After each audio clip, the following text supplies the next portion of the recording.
Kembali di berita utama, Saudara, saatnya kami memiliki 5 informasi pilihan yang tentunya sangat menarik untuk Anda simak. Kita lihat yang pertama, Saudara, ada tempat wisata longsor, 2 tewas. Longsor yang menerjang lokasi wisata mata air di Subang, Jawa Barat memakan korban. 2 orang dilaporkan tewas, sementara 14 orang terluka. Pak, info. Rata. Infokan, kadi itu orang infokan. Sukanda menjadi salah satu korban selamat dari terjangan longsor yang menerjang lokasi wisata di Desa Pasangrahan, Subang, Jawa Barat pada Minggu sore.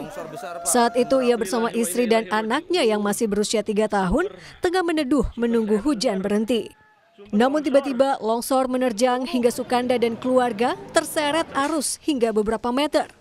Mereka pun terpisah dan Sukanda berupaya melawan arus demi mencari anggota keluarganya. Beruntung mereka ditemukan selamat. Saya nunggu hujan dan redup, hujan berhenti. Karena saya bawa anak, nggak bawa jas hujan. Terus ada longsor kecil. Begitu lama langsung ada suara gemuruh. Longsornya gede, saya ke bawah. Posisinya anak istri saya masih di saung.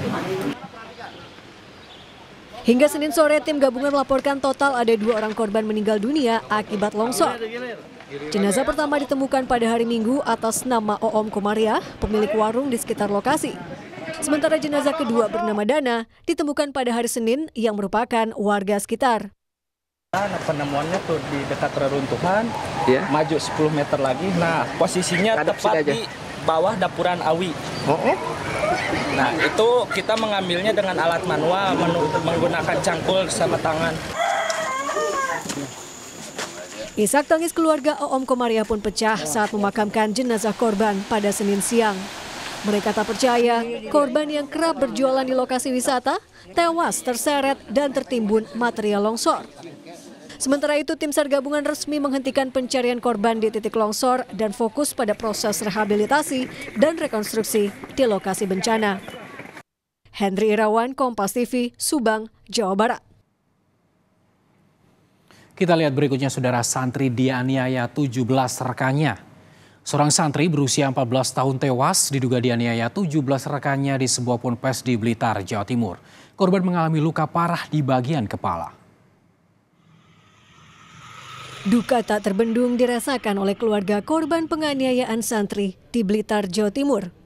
Korban yang masih berusia 14 tahun diduga dianiaya 17 rekannya di dalam sebuah pondok pesantren hingga tewas pada hari Minggu.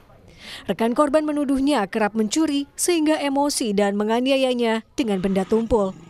Korban terluka parah, salah satunya di bagian kepala. Meski sempat dirawat di rumah sakit, namun nyawa korban tak dapat ditolong. Polisi pun melakukan pemeriksaan terhadap 25 orang dan menetapkan 17 santri sebagai tersangka. Pemeriksaan dilakukan secara khusus lantaran para pelaku masih di bawah umur.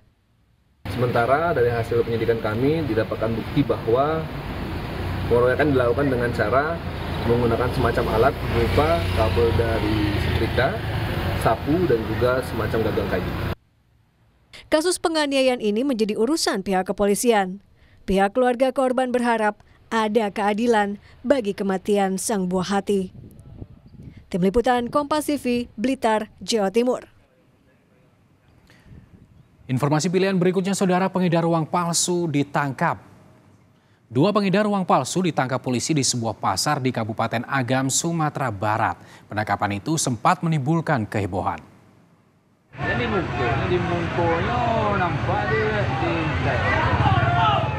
Keriuhan tak terhindarkan saat polisi melakukan penangkapan terhadap pengedar uang palsu.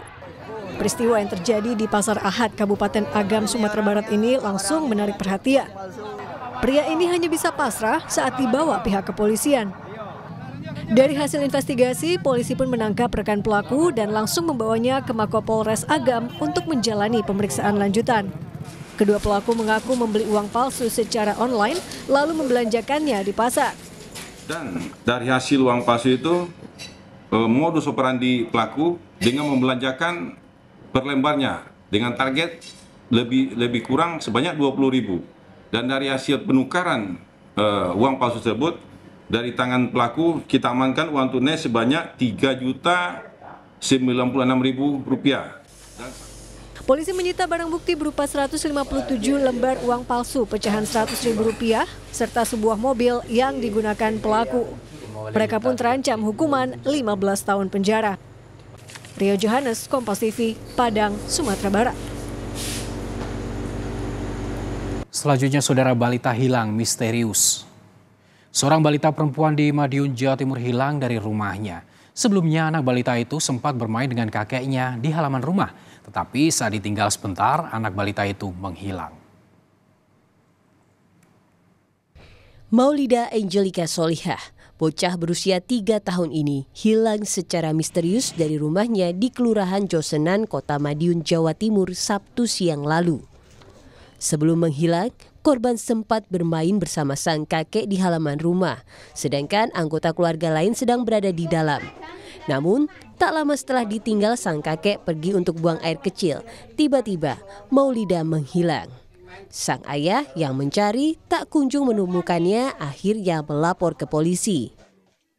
Saya bingung nanya-nanya ke orang, terus saya cari lagi ke Tanggul Timur sampai Jalan Bonokeling. Saya tanya teman-teman, nggak ada yang tahu. Saya pulang, terus Pak Babinsa datang, suruh bikin laporan ke Polsek. Namanya ya rumah 3 ini aja, Mas. Tidak pernah ke sungai? Nggak pernah. Nggak pernah ke sungai, nggak pernah saya ajakin kemana-mana. Sudah 2 hari polisi dan tim SAR gabungan menyisir mulai dari seputaran rumah hingga radius 2 km dari awal korban menghilang. Namun hasilnya nihil. Polisi telah memeriksa sejumlah saksi, di antaranya ayah kandung Maulida, ibu kandung Maulida, dan juga tetangga. Sama tetangganya, dan ini belum sampai sekarang apa itu ya istilahnya tidak tahu semua. Kalau dari pihak kepolisian sendiri sudah sempat memeriksa apa CCTV yang ada di seputaran sini? CCTV tidak ada ini, Pak. Di tengah pencarian Maulida, BPBD Bojonegoro menerima laporan penemuan jenazah seorang anak yang memiliki ciri-ciri dan pakaian seperti Maulida di aliran Sungai Bengawan Solo di Bojonegoro, Jawa Timur. Pihak BPBD dan tim SAR telah menghubungi keluarga Maulida untuk memastikan apakah jenazah yang ditemukan adalah korban atau bukan. Imam Iswanto, Kompas TV Madiun, Jawa Timur. Kita lihat yang terakhir, saudara, pernikahan di tengah banjir. Akibat banjir yang merendam ratusan rumah warga di Kabupaten Tembo, Jambi, sepasang kasih terpaksa melangsungkan pesta pernikahan di tengah banjir. Niat hati menggelar pesta pernikahan idaman, tapi ternyata tiba-tiba banjir melanda. Begitulah situasi yang harus dihadapi pasangan kekasih Windy dan Huzil.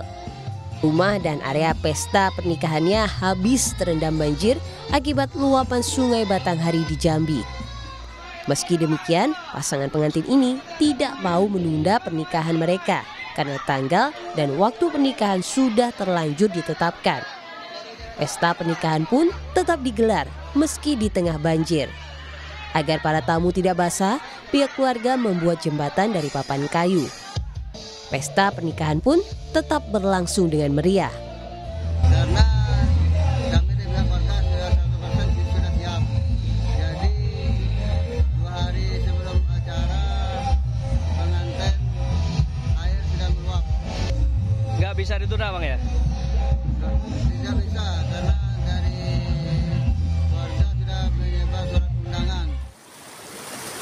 Dampak meluapnya air Sungai Batanghari menyebabkan ratusan rumah warga di kota Jambi terendam banjir. Banjir bahkan merendam akses jalan warga, sehingga warga terpaksa menggunakan perahu untuk beraktivitas sehari-hari. Jumadi, Kompas TV, Jambi.